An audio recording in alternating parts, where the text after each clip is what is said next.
Sí, como dice esa voz maravillosa de Valdemaro Martínez, estamos transmitiendo desde Mérida, lo estamos haciendo hoy, lo vamos a hacer mañana, hoy desde el Hotel Belenzate. Comenzamos muy temprano en la mañana en el jardín, precioso jardín. La lluvia nos impidió seguir allí, tuvimos que mudarnos, estamos dentro del hotel. Mañana lo haremos desde una de las estaciones del teleférico, el más largo y alto del mundo, que es un privilegio tenerlo acá en nuestro país. Qué rico estar acá en Mérida, extrañada Mérida, preciosa Mérida. Mañana viernes tendremos, por supuesto, también nuestro Improvisando con Alexis Montilla, con Raúl Esteves, otros invitados especiales y, claro, siempre el maestro Miguel Delgado Esteves, a quien van a escuchar, por cierto, también en el programa el día de hoy, llegando al final. Hoy es nuestra sección de salud. Es jueves, significa que tenemos la sección de salud. Y hay un fenómeno que afecta a muchas personas que visitan zonas de gran altitud. Caso Mérida, por ejemplo. El llamado mal de páramo, también le llaman el mal de altura. Y para comprender mejor esta condición, es como una especie de consulta directa que nos brinda nuestro invitado, el doctor Ali Acosta, para Jessica. Jessica dice que a ella le afecta la altura, que le da dolor de cabeza. Bueno, en fin. Vamos a hablar con el doctor Ali Misael Acosta, médico cirujano egresado de la Universidad de los Andes, especialista en medicina interna, adjunto del Servicio de Medicina Interna del Instituto Autónomo Hospital Universitario de los Andes. Actualmente realiza ejercicio médico privado en el Centro Médico Sigma. Doctor, bienvenido, ¿cómo está? Feliz día. Hola, buenos días. Muchas gracias por la invitación, Román. No, usted por atendernos. Si le pregunto, doctor, ¿qué es el mal de páramo? ¿Cómo afecta a las personas? ¿Qué tipo de sintomatología tiene? ¿Qué nos dice? Bueno, mira, el mal de páramo es un tema bastante interesante en nuestro ámbito, ¿no? Tomando en cuenta, te comentaba, porque tú venías en camino, en la carretera, y es muy interesante hablar de ese ascenso que genera ese turismo para llegar a Mérida.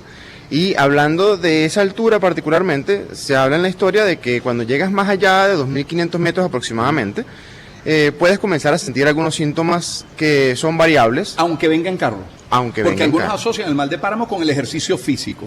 Lo que pasa es que cuando comienzas el ascenso, tal vez no lo notas mucho porque vienes en el carro, pero evidentemente, claro, cuando bajas los vidrios, pues sabes que hay una parte en el páramo que tú quieres bajar los vidrios. Claro, cuando ya la temperatura está más rica afuera que dentro del carro. Ya quieres bajar los vidrios. Entonces comienzas a sentir un poco ese cambio de altura, de presión, sobre todo aquellas personas que vienen muy esporádicamente a Mérida, que no están acostumbrados a ese cambio. Entonces evidentemente sienten ese ascenso de una manera más fuerte, ¿no? Además, ese ascenso, cuando lo hacemos progresivo, tiende a ser más tolerable, más agradable. Exacto. Y eso es parte del secreto del turismo merideño. Cuando logras llegar a esas alturas, pero también vas disfrutando el paisaje, te paras a comerte un pastelito, te paras a tomarte un café, vas poco a poco conociendo el entorno. Entonces, claro, haces ese periodo de tiempo necesario para que no sufras ese ascenso tan agresivo. Ahora, hay quienes pueden estar más propensos a sufrir el mal de páramo, a lo mejor los niños, a lo mejor los adultos mayores, a lo mejor los obesos, no sé. Sí, está más asociado a que los niños tienen más susceptibilidad a esos cambios. Sí, se habla de que el sistema nervioso central es más desarrollado en el adulto. Evidentemente hay mejor adaptación a esos cambios de presión y esa forma en cómo tu sistema respiratorio responde a esos cambios es distinto. El niño, ¿cómo haces tú para tener a un niño enjaulado que no pueda moverse cuando llega el páramo? Tú ves esa vegetación, esa belleza que tienes aquí, y ves a este niño que conoce todo eso y quiere salir corriendo. En lo que empieza a correr, comienza el problema. Tocar el Frarilejón y acercarse al riachuelo. Eso es algo que es llamativo para todo niño. Permitir que la neblina le llegue a meterse en la neblina. Si uno como adulto lo disfruta y se enamora del ambiente, ¿quién le dice a un niño que no va a querer eso? Entonces, claro, evidentemente, también las personas mayores, o sea, tercera edad, digámoslo así, pero ya con algún antecedente pulmonar, puede sufrir mucho más ese tipo de afecciones, porque el tema de lo que más genera problemas es la incapacidad de adaptarse a la hipoxia. Indudablemente cuando asciendes en altura, hay menos oxígeno. Por supuesto. Entonces evidentemente aquella persona que está, fíjate, yo saqué una cuenta, fíjate que Barinas está a 180 metros sobre el nivel del mar. Cuando llegas a Santo Domingo, ya estás a 2.700 metros. Claro. Entonces, bueno, un cambio de 2.000... 3.000 y algo cuando llegas a Mocubají. Claro, entonces, ¿cuál es la zona más atractiva cuando vienes en el páramo? ¿La laguna de Mocubají? Sin duda. ¿Quién no se para allí? Es una parada entonces, casi obligada. entonces cuando llegas ahí, es el punto más alto que tiene en este punto la carretera de Mérida. Sí. Entonces, llegas ahí, ¿y qué te ofrecen? Tienes que montarte un caballo. Entonces tú te montas un caballo y llegas a una laguna, llegas a otro espacio y quieres caminar, quieres tomarte una foto, es una cuestión muy agradable, ¿no? Y ese periodo, si tú haces una parada antes, Santo Domingo, o sea, esa zona, claro, entonces, y lo haces progresivo, pues es más fácil adaptarse a esa altura. pero esa altura es bastante elevada para nosotros. ¿Qué variedad, doctor Acosta, es el doctor Ali Acosta que nos acompaña, qué variedad de síntomas puede experimentar una persona con el mal de páramo? ¿Qué es lo primero que destaca? Puede comenzar con una cefalea, dolor de cabeza, pequeño dolor de cabeza, mareo, algo de dificultad para respirar. O sea, ese dolor de cabeza que yo, por ejemplo, tenía ayer al final de la tarde, yo lo atribuía a la jornada, al venir 6 horas y media manejando, probablemente tenía que ver con eso. Probable, pero es difícil de definirlo, sí, claro, porque incluso el mal de páramo es una patología que se diagnostica meramente con clínica. Claro. No es un examen que hace para ver la diferencia, no, sino que es la forma como el paciente siente ese cambio a medida que va avanzando. ¿Cefalea? Cefalea, mareos, náuseas, puede tener algo de palpitaciones, algo de visión borrosa, un poco de agitación, puede pasar. Sí, puede ocurrir, pero la hipoxia genera ese efecto visual. Y al final también puede tener una necesidad de evitar la comida, porque algo de pesadez en el estómago. En el peor de los casos, ¿en qué puede derivar un mal de páramo? Puede llegar a un punto de requerir manejo con oxígeno, puede llegar a incluso tener problemas de mecánica ventilatoria, puede llegar también a tener algún problema de una crisis hipertensiva. Ahora, ¿desaparece al bajar? Sí, el descenso es lo que mejor ayuda a ese cambio, ¿no? Evidentemente. La cuestión está en el tiempo que duramos para subir. Ese es el secreto del éxito.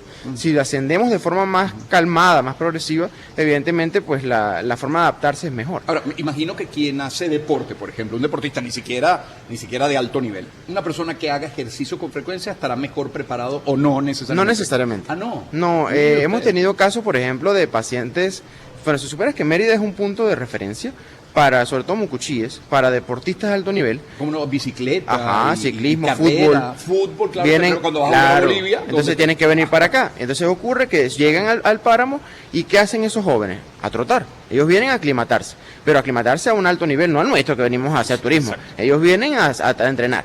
Cuando llegan a esa altura y vienen a hacer ese esfuerzo, ocurre. Muchos han llegado aquí a Mérida en malas condiciones, con alteraciones respiratorias, incluso puede llegar hasta un edema agudo de pulmón, como una condición severa. Y el tema está en que, claro, nuestros médicos también están formados para manejar eso, ahí arriba. El tema es que a veces, pues, la logística que requiere ese manejo no está en algunos hospitales de ese nivel, sino que requiere ya un manejo más especializado. Ahora, en un centro médico como Sigma, ¿con qué frecuencia llega un paciente que termina siendo diagnosticado con mal de páramo? Bueno, así como con mal de páramo no es tan la frecuencia, porque recuerda que todo paciente que viene en la carretera, si ocurre algo como eso, su primera llegada debe ser a la Chéula. El Instituto Universitario de los Andes es un hospital de cuarto nivel que está preparado para recibir ese tipo de pacientes, pero es logística de ambulancia que debe llegar al centro de salud más capacitado cercano para ese momento. Yo no sé si nuestros oyentes en Caracas, aquí mismo en Mérida, en cualquier región del país, tienen la posibilidad de escuchar lo que nosotros escuchamos. Llueve de nuevo intensamente, con truenos. A mí este clima me encanta. A mí esto me fascina, la verdad lo digo de corazón. Lástima que no pudimos transmitir o seguir transmitiendo desde el jardín, pero a mí esto me apasiona, me parece fascinante. ¿Existe alguna forma, doctor Acosta, además de eso, de irnos preparando, de ir haciendo paradas, de que el ascenso sea lento, alguna otra forma de prevenir el mal de páramo, al menos de minimizar su impacto? Estar atento a los síntomas. Alguien me hablaba ayer, me escribía, Román, la hidratación es fundamental. Sí, es verdad. Es correcto. Lo que pasa es que recuerda que cuando llegamos a esta parte del país, generalmente asociamos que el frío no nos da sed. Exacto. Entonces es una cuestión errada porque en realidad pierdes mucha hidratación, mucha capacidad hídrica por vapor, ¿sí? Y ese cambio de temperatura, pues aunque no tienes sed, en realidad sí tu cuerpo pide agua. Los manejos básicos en ese momento para un paciente que llegue a esa condición es hidratar, es oxigenoterapia, es darle confort, que esté tranquilo, que no hable, que se quede tranquilo para que logre compensar la hipoxia que está teniendo en ese momento. ¿Alguna condición que complique un mal de páramo? Un asmático, me imagino. El asmático, el paciente con EPOC, que es una enfermedad ya a nivel ya más avanzada en edad, asociado más que todo al fumador. Entonces esa persona fumadora pues tiene cierto grado de dificultad para llegar acá en algunos momentos. Y mal de páramo o mal de altura está estrecha y obligatoriamente vinculado a la altura. O sea, puede dar mal de páramo a una baja altura. Por ejemplo, en la subida, cuando vas apenas saliendo de Barinitas, puede... No necesariamente, no, porque no es una altura suficiente para llegar a eso. Altura, de presión, de oxígeno. Correctamente, lo que pasa es que el tema es la adaptación. Claro. Sí. Doctor Acosta, muchísimas gracias por acompañarnos esta mañana. No, gracias a ti por la invitación. Muy gentil, que usted me decía de Guanare. Sí, señor, yo soy de Guanare. Pero tiene 20 años viviendo acá. Me vine para acá a estudiar y aquí estoy todavía. Y se enamoró. Me enamoré aquí. No, mi esposa. Que ha podido estar en otro sitio, pero estaba en Mérida. Pero estaba aquí, ¿cómo hacemos? Sí, y cocina su esposa. Mi esposa es nutricionista. Además. Imagínate. Profesor de la Universidad de los Andes. Mira, bueno, sí, se cerró el ciclo. Gracias, doctor, por su compañía. Muchas Qué gracias. bueno, es el doctor Ali Misael Acosta. Él es médico cirujano, egresado de la Universidad de los Andes, especialista en medicina interna, adjunto del Servicio de Medicina Interna del Instituto Autónomo Hospital Universitario de los Andes y actualmente realiza ejercicio médico privado también en el Centro Médico Sigma. Por cierto, vamos con publicidad y hablar de algunos de nuestros aliados comerciales y comenzando por este, de acá, de Mérida. Conduce con tranquilidad gracias a Cermeca, además que le hace bien para el mal de páramo, pero con más de 3